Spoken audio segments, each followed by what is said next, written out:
At first glance, the influence of color on film may pass by the average viewer. Color is everywhere, so much so that it is disregarded or taken for granted. It is merely a piece in the puzzle of how we experience this visual stimulus. Yet this almost hidden or neglected element of color that we naturally overpass is actually greatly important to the emotions and influences a film is trying to produce. While the colors we see during our daily lives are to an extent random patterns we come across, color in film is placed and purposeful. In Stanley Kubrick's The Shining, made in 1980, the use of color is significant and plays into the proposed meaning more than what the average viewer would think after an initial viewing. Stanley Kubrick is an American film director who is regarded as one of the best ever. He is responsible for the cult classic sci-fi film 2001: A Space Odyssey, made in 1968, as well as other hit films such as A Clockwork Orange, made in 1971, and Full Metal Jacket from 1987. Working through major transitioning times of movie making, Kubrick was able to set standards for many genres, specifically 2001: A Space Odyssey for the sci-fi genre and The Shining for the horror drama genre. He is known for having great attention to detail and very dramatic visuals. The Shining centers around the twisted and sickening change of Jack Nicholson's character, Jack Torrance, and his mental state after moving into the isolated Overlook Hotel with his family. This transformation is slow and very cognitive, making his character in this film a beautiful yet uncomfortably creepy display of human change, using and transforming colors and their meaning throughout the film to reflect the evolution of the character's state of mind from sanity to insanity. To gain a better understanding of why colors are used for particular reasons in The Shining, a simple understanding of color theory will help. At a basic level, we can organize color into warm and cold. Blues, greens, purples, and other combinations are cold, while orange, reds, and yellows are warm. Different levels in tone and tint can change how a color is perceived. For example, a lighter red may signify lust, while a darker red may signify danger. Complementary color palettes use colors opposite each other on the color wheel, such as orange and blue. A monochromatic color palette uses a single hue on the color wheel, and triadic colors are colors opposing each other on each third of the color wheel. We can view these oppositions or closeness on the color wheel and the temperature of the colors as something that is characterized in film for that exact reason, that they are opposite or close to one another on the color wheel. Kubrick purposely uses this in The Shining to use color as a form of characterization for the characters themselves, as well as the relationships between them.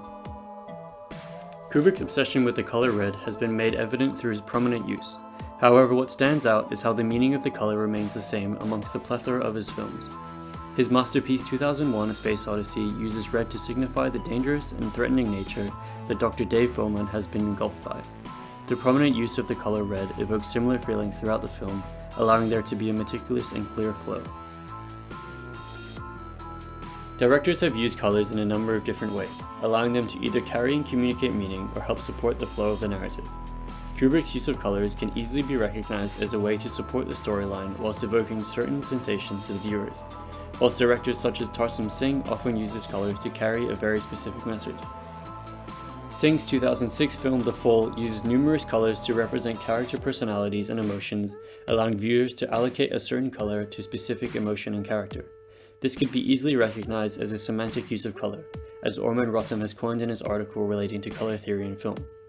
Kubrick, contrary to Singh, uses colors to fortify the genre, theme, narrative, and mise-en-scène of the film, which could be referred to as syntactic use of color, allowing them to become part of the film's internal language.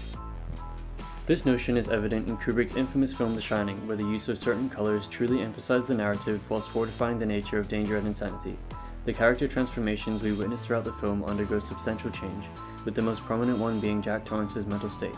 The evolution of his insanity is clearly represented and highlighted through the color red.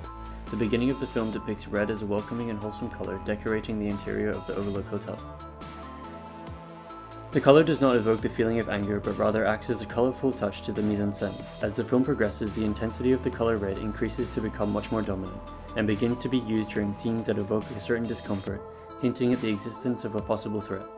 This change also becomes evident in Jack's costumes, where we clearly see him switch from green pieces of clothing to costumes that are dominantly red. With this notion in mind, it is possible to argue his red velvet jacket accompanies him on his way to insanity.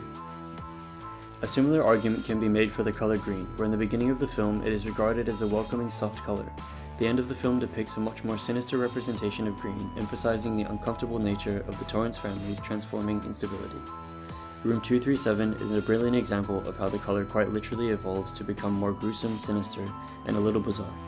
The certain change in mental state is not only evident in Jack Torrance's character, but is also visible with Danny and Wendy. Not only red and green are presented in the film, colors such as blue and brown are also very evident on the screen.